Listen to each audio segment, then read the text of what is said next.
बिस्मिल्लाह अल्हम्दुलिल्लाह वस्सलातु वस्सलामु अला रसूलिल्लाह। अस्सलाम वालेकुम। आओ तजवीज़ सीखें आसान तरीके से 3 मिनट सीरीज में सबक नंबर 38A, जिसमें हम हुरूफ मुक़त्तआत वाले अल्फाज लेंगे। तजवीद क्या है? मखारिज व सिफ़ात और तिलावत के दीगर कवायद का ख्याल रखते हुए कुरान को पढ़ना। कवायद क्या है? लाम मीम नून रा, मद और वक्फ। इसको अच्छी तरह याद रख लीजिए, ये अहम कवायद है। लाम मीम नून रा, मद और वक्फ। तो हम लेते हैं हुरूफ मुक़त्तआत।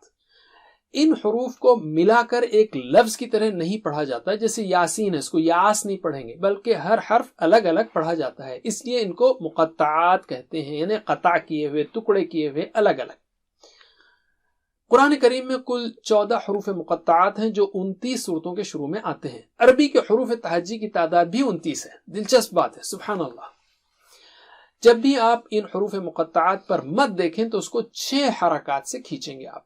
और ये जो इशारे कर रहे हैं हम, ये सिर्फ प्रैक्टिस के लिए हैं। कुरान पढ़ते हुए आपको इस तरह नहीं करना है। तो मेरे बाद दोहराइए, सौद सौद, यासीन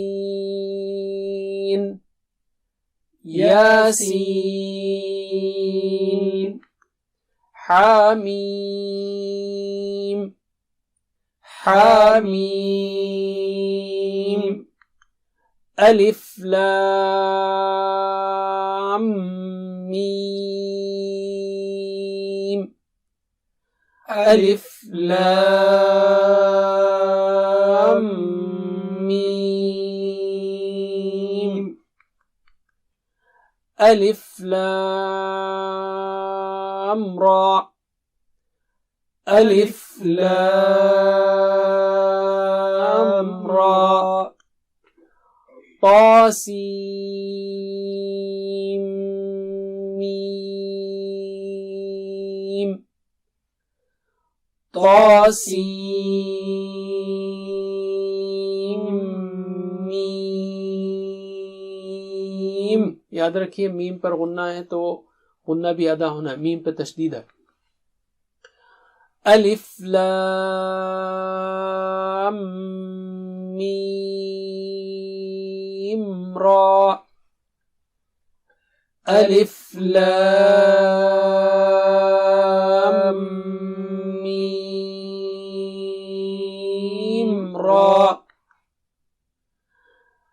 काफ हा या ऐन साद,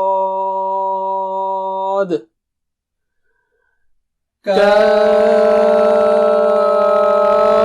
हा या ऐन साद। आइन पर वहां नून को छुपाएंगे तो वहां भी गुन्ना होगा, आइन, इस तरह से। बस इतना ही। जज़ाकुमुल्लाह खैर, वस्सलाम अलैकुम। Please visit understandquran.com for our courses on Read Al-Quran, Learn Tajweed and Understand Al-Quran, and for one-to-one learning. Jazakumullah khair. Wassalamu alaikum.